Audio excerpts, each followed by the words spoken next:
की राजनीति में आज बड़ा सियासी ट्विस्ट देखने को मिल रहा है।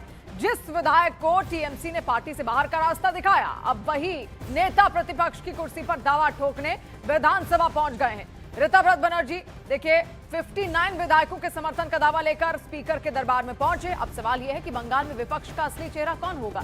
सियासत के गलियारों में चर्चा है कि यह सिर्फ दावा नहीं बल्कि ममता बनर्जी की पार्टी को सीधी राजनीतिक चुनौती भी है। अब गेंद स्पीकर के पाले में है और नजरें उनके फैसले पर टिकी हैं। क्या होगा आगे, सियासत किस तरीके से आगे बढ़ेगी, ममता बनर्जी अब क्या करेंगी, क्योंकि टीएमसी के जितने भी विधायक हैं वो छिटकते हुए दिख रहे हैं और साफ तस्वीर आज विधानसभा में भी इसमें बड़ी हलचल देखने को मिल सकती है। और एलओपी के पद पर बागियों के दावे को लेकर टीएमसी नेता सौगत रॉय का बयान भी सामने आया। ममता के करीबी सौगत रॉय ने कहा कि एलओपी का पद पहले ही आवंटित हो चुका है। सौगत रॉय ने कहा कि शोभन देव चट्टोपाध्याय ही विपक्ष के नेता हैं। पार्टी की सिफारिश के बाद शोभन देव चट्टोपाध्याय की नियुक्ति को स्पीकर पहले ही स्वीकृति दे चुके हैं।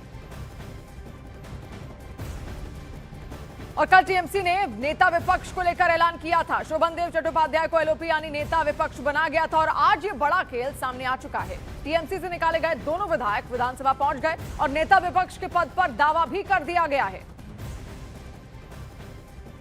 तो पूरी कोशिश यहां पर होगी। आप देखिए ऋतव्रत बनर्जी, जिस तरीके से उनको पार्टी से निष्कासित किया गया, पार्टी से निष्कासन के बाद कई और टीएमसी के विधायक जो नाराज चल रहे थे, जो बागी, अब उनको आप कह सकते हैं जो बागी विधायक थे, वो उनके संपर्क में आते हैं। वो भी यही कह रहे थे कि अब वो उनके साथ होना चाहते हैं, ममता बनर्जी के साथ नहीं जाना चाहते। ममता बनर्जी और अभिषेक बनर्जी को लेकर नाराजगी भी साफ टीएमसी विधायकों के अंदर ही देखी जा रही है। उसको लेकर आज विधानसभा में बड़ी तस्वीर देखने को मिलेगी, जहां पर ऋतव्रत बनर्जी, आप देखिए अब वो वहां पर अपनी तरफ से खुद को विधायक दल का नेता, यहां पर नेता प्रतिपक्ष बनाने की कवायद यहां पर करेंगे और उसको लेकर एक बड़ी हलचल आप अंदर देख सकते हैं, क्योंकि फिलहाल ममता बनर्जी और टीएमसी का यही कहना है कि अब तो चट्टोपाध्याय को यहां पर पहले ही बना दिया जा चुका है, उनकी स्वीकृति भी यहां पर हो चुकी है। लेकिन क्या तस्वीर बनेगी, क्योंकि इससे अगर ऐसा होता है तो आप सोचिए टीएमसी दो धड़ों में अलग अलग बढ़ जाएगी, असली टीएमसी और फिर जो नई टीएमसी बनेगी उसको लेकर भी चर्चाएं तेज हो जाएंगी। और सिर्फ यही मॉडल आपने महाराष्ट्र में भी इससे पहले देखा था। तो आखिर क्या होगा, क्या अभी भी ऐसी सिचुएशन है कि ममता बनर्जी अपनी पार्टी को बचा पाएंगी या फिर नहीं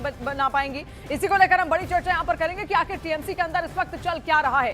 धनंजय गिरि जी बीजेपी का पक्ष रखने के लिए हमारे साथ यहां पर इस वक्त जुड़ चुके हैं। अनुराग भदौरिया भी हमारे साथ जुड़ चुके हैं, समाजवादी पार्टी के नेता हैं। और ऋषि बागरे राजनीतिक विश्लेषक हैं, वो भी हमारे साथ जुड़ चुके हैं। बादल देवनाथ राजनीतिक विश्लेषक हैं, वो भी हमारे साथ जुड़ चुके हैं।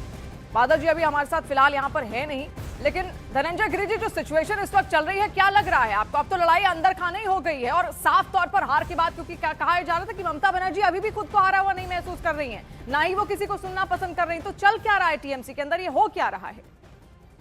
देखिए, डिपेंड करता है कि आपकी पॉलिटिक्स क्या है, पावर ड्रिवन पॉलिटिक्स है या पॉलिसी ड्रिवन पॉलिटिक्स है। ये जो इस सत्ता का जो फेविकॉल है इनका, वो सत्ता है। अगर सत्ता का फेविकॉल टूटा तो समाज जुग उनका टूटा। तृणमूल कांग्रेस में ममता दीदी की निर्ममता सबको पता है और ममता किसके प्रति है ये भी पता है। जब एक परिवार ही सब कुछ रह जाएगा तो कोई उसके साथ नहीं रह पाएगा। और 15 साल में जो बंगाल को बेनूर बेजार बेरंग जिस तरह से बर्बाद किया ममता बनर्जी ने, सबको पता है। और ये सिर्फ सत्ता के कारण इनके साथ जुड़े हुए थे, और जब सत्ता गई तो सब इनके साथ अलग होना चाहते हैं, कोई इनके साथ नहीं रहना चाहता है। सबको पता है, मालूम है सबको कि हकीकत क्या है। बंगाल की टीएमसी के अंदर जो ममता बनर्जी के जो समर्थक अभी भी वहां पर मौजूद है, वो यही कह रहे हैं कि बीजेपी डरा रही थी, ईडी सीबीआई को धमकी दे रही थी, इसलिए अलग हो गए, वो आना ही नहीं चाहते अब ममता बनर्जी के साथ। भारतीय जनता पार्टी तो भय मुक्त वातावरण चाहती है पूरे देश का। जो भय का वातावरण टीएमसी ने कर रखा था, जो जूते की नोक पर रखा था, जिस तरह से दबा रखा था, किसी शाहजहां को सारा जहां दे रखा था, किसी जहांगीर को जागीर समझे, कोई जहांगीर अपनी जागीर समझ रहा था लोकतंत्र को, उससे मुक्ति दिलाने का नाम भारतीय जनता पार्टी है। और भारतीय जनता पार्टी ने सबका साथ, सबका विकास, सबका विश्वास, सबका प्रयास के महामंत्र को जो मोदी जी ने दिया है, वही लेकर के हम आगे बढ़ रहे हैं। उनके यहाँ टूट स्वाभाविक है, क्योंकि सत्ता के कारण जुड़े, कोई ये पावर डिपेंड, यानी टीएमसी का, ममता बनर्जी का सत्ता का मोह ही खत्म नहीं हुआ। अनुराग भदौरिया, अब समाजवादी पार्टी का रुख इसको लेकर क्या यहाँ पर होगा, क्योंकि इंडिया ब्लॉक की बात भी सामने आ रही है। अब कहा जा रहा है कि 8 तारीख को एक रैली यहाँ पर होने वाली, सारे लोग संगठित होंगे, उसमें इंडिया ब्लॉक की याद अब कहा जा रहा है कि टीएमसी को अब आ रही है, ममता बनर्जी को अब आ रही है। तो अब भी क्या आप लोग ऐसा प्लान बना रहे हैं कि एकजुट हो जाएंगे, अब भी कुछ हो जाएगा कमाल? देखिए, देश के अंदर में दुर्भाग्य है कि जब से भारतीय जनता पार्टी की सरकार केंद्र में आई है और जब से भारतीय जनता पार्टी की सरकार मजबूत हुई है, जिस तरह से चिराग पासवान, रामविलास पासवान जी की पार्टी टूटी थी 2 भाग में, तब कौन सा डर का माहौल और भय का माहौल था। उसके बाद शिवसेना टूटी, फिर एनसीपी टूटी, अब टीएमसी का नंबर है। इसके मतलब देश के अंदर में ऐसा एक माहौल बनाया जाता है भारतीय जनता पार्टी के माध्यम से, जहां भारतीय जनता पार्टी थोड़ी सी मजबूत होती है वहीं पार्टियों को दो भागों में बांट देती है, जो ये लोकतंत्र के लिए सही नहीं है और देश के लिए सही नहीं है।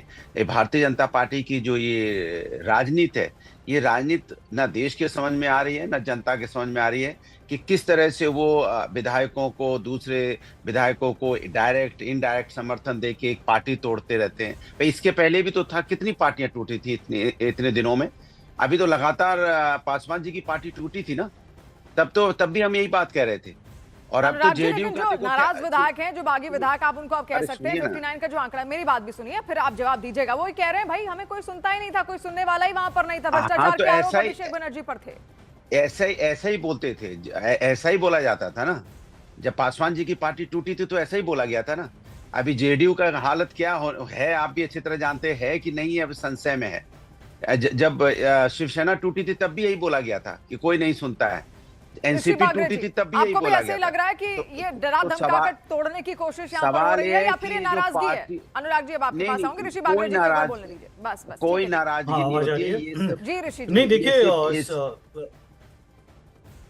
मैंने आपको बोल दिया, ये कोई नाराजगी नहीं है। जब से बीजेपी जहां आपके हिसाब से होती नाराजगी वहां नहीं है, पार्टियों को और भी रिएक्शंस दो लेते हैं, भागों उनके हिसाब बांटती से है। क्या है? ऋषि बागरे जी आपके हिसाब से क्या है? नाराजगी है या डर का हेलो? माहौल, भय का माहौल अनुराग जी जैसा बोल रहे हैं कि वो बनाने की कोशिश की जा रही है?